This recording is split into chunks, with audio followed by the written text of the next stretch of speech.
La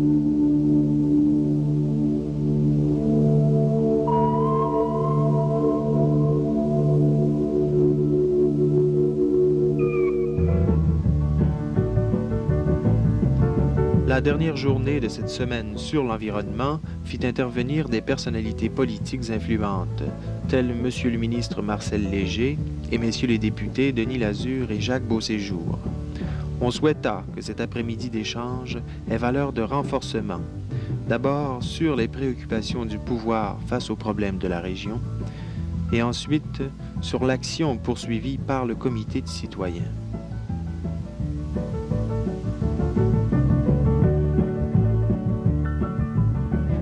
Des projets que j'ai mis de l'avant cette année, qui sont des projets de contre-publicité, qui permettent à des groupes de citoyens comme nous autres d'avoir des sommes d'argent pour créer, via les médias d'information, une nouvelle conscience sociale. Parce que vous savez que la notion d'environnement est basée sur des équilibres et sur l'interrelation harmonieuse des forces en présence. Mais que voulez-vous qu'un ministre de l'Environnement fasse quand une des forces d'intervention est tellement puissante par son lobby, par la pression qu'elle fait sur les gouvernements au niveau de créer de l'emploi, de mettre de l'argent sur du développement économique, alors que c'est vrai, il faut le faire. Mais c'est un des intervenants, ça. Parce que les intervenants dans un milieu donné, vous avez les besoins fondamentaux de l'homme, d'un milieu sain, de l'eau pure, d'un environnement sain, de l'air soluble. Puis tout ça, ça se fait comment?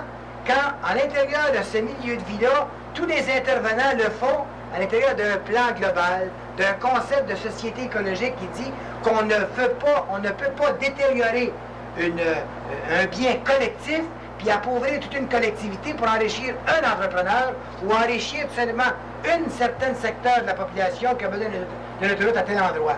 Les forces des intervenants sont tellement puissantes à ce moment-là, il y a tellement de besoins qu'à essayer de leur faire comprendre qu'il faut sauver des oiseaux et les poissons, ça a l'air un petit peu naïf et insignifiant. Tandis que si au départ, on avait arrêté d'affronter ensemble le concept là, de développement écologique avec le développement économique, ça ne doit pas s'affronter, ça. Ça doit se faire ensemble. D'où l'importance de commencer à planifier l'avenir. L'épuration des cours d'eau, c'était pas un objectif, ça. C'était un moyen.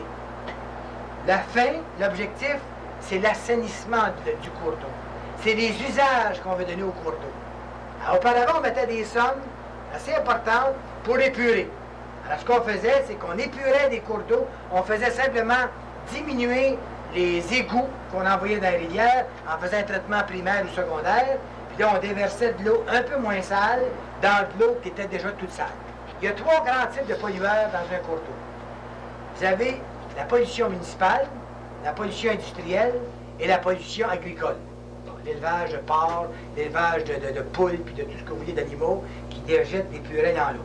Ces trois types de pollueurs-là sont les attaques de front en même temps dans des endroits précis. On va tout simplement épurer totalement ce cours d'eau-là, ce tronçon-là, et quand la rivière va couler, nécessairement, plus loin, il va avoir une chance de se récupérer elle-même.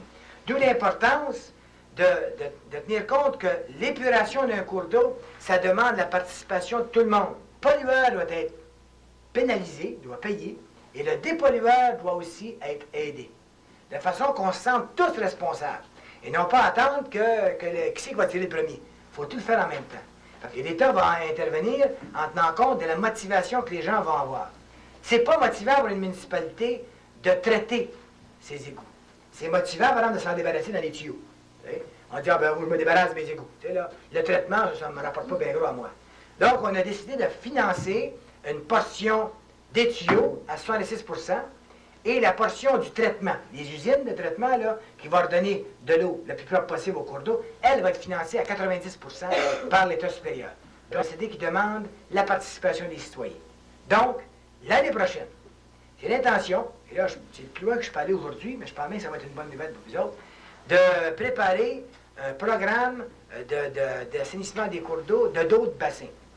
Et à l'intérieur de mes priorités, il va falloir que je présente au Conseil des ministres mon programme de l'année prochaine sur lequel je vais dire, bon, il y a tant de bassins sur lesquels je peux m'appuyer. Dans ces bassins-là, il y a des affluents et je vais suggérer l'an prochain que le bassin de la rivière Richelieu et de la rivière Huron soient inclus dans mon programme l'année prochaine. Mais ça va dépendre de quelque chose de votre part. Je ne peux pas faire ça tout seul, je fais ça avec vous autres. Parce qu'il y a des procédés là-dessus qui sont bien importants pour s'assurer que le bassin de la rivière Richelieu, incluant l'affluent de la rivière des Hurons, soit inclus. Il va falloir que le comité de citoyens soit suffisamment dynamique, mais d'après ce que j'ai pu voir, la manière qu'ils montrent tantôt, il y a pas mal de dynamique, qu'elle soit suffisamment dynamique pour s'assurer que vous marchiez avec le ministère de l'Environnement, avec toutes les données qu'on a besoin. Au départ, il va falloir que le comité de citoyens définisse les usages du cours d'eau qu'ils veulent épurer, et par la suite fasse pression auprès des municipalités et des industries. Le gouvernement du Québec est prêt à intervenir. Nous avons l'année prochaine, nous allons mettre l'année prochaine un budget pour d'autres bassins. Bon, je prends pour acquis que vous seriez intéressé à cela. Donc, à ce bassin-là, au bassin que je vais inclure, je vais possiblement inclure le bassin de la rivière de Richelieu ainsi que les affluents, dont la rivière Huron, des Hurons, et ainsi a demandé au Conseil du Trésor et au Conseil des ministres les sommes financières pour commencer dès l'an prochain les travaux qui sont nécessaires aux endroits qui seraient plus rapidement disponibles à fonctionner. Donc, dépendant de votre dynamisme à vous autres, de votre décision comme comité citoyen et de l'appui que vous aurez des municipalités, parce que les municipalités, c'est les autres qui sont quand même les points centraux de cela, les efforts que vous allez faire auprès des industries locales, de façon à ce que tout le monde fasse le part là-dedans, je pense qu'il est possible. Je vous donne la réponse plus tard, pourvu que vous me posiez la question. Il est possible que l'année prochaine, on fasse l'épuration totale et du Richelieu, donc des affluents incluant la rivière Huron.